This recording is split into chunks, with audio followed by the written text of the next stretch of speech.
Hello, Mopar lovers. Today I have an interesting piece of paraphernalia here.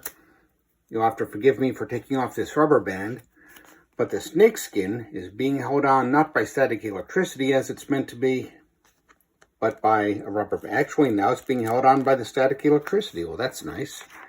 This is, as you might have guessed, a Dodge Viper press kit, and you'll notice it is held in this special snakeskin wrap, which I will now set aside. And here's the box. And Chrysler has had some rather amazing press kits over the years. Some of them have been better than others.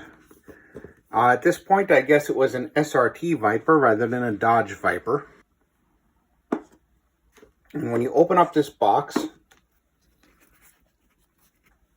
you notice it's advertising the return of the Viper, and you may recall the return of the snake. You may recall that the Viper was out of production for a few years, and then it was brought back. And when it was brought back as a 2013 SRT model, it was much more luxurious than it had been before, and it had some features like stability control. It was a lot easier to drive, I'm told, and a lot better on rain. Indeed, driving on rainy tracks was not quite as incredibly scary as it had been. And this press kit, basically, you got the whole thing digitally, as well as on this little book, which unfortunately has very glossy pages.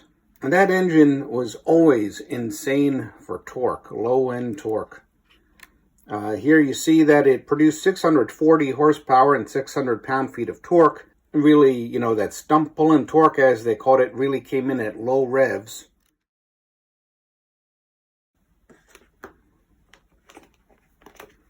Now, everything in that book, of course, let me move the book over here, is also in this very, very hard to open USB thumb drive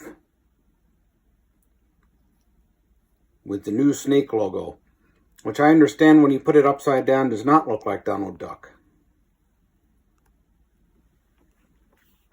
So there's our package.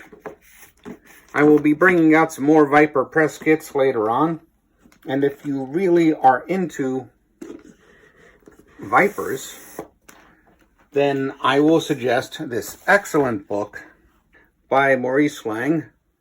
Maurice has been with Viper since the beginning, and this is a really excellent book that he's written. If you can get your hands on it, it is an excellent resource. It is, as you see, quite thick.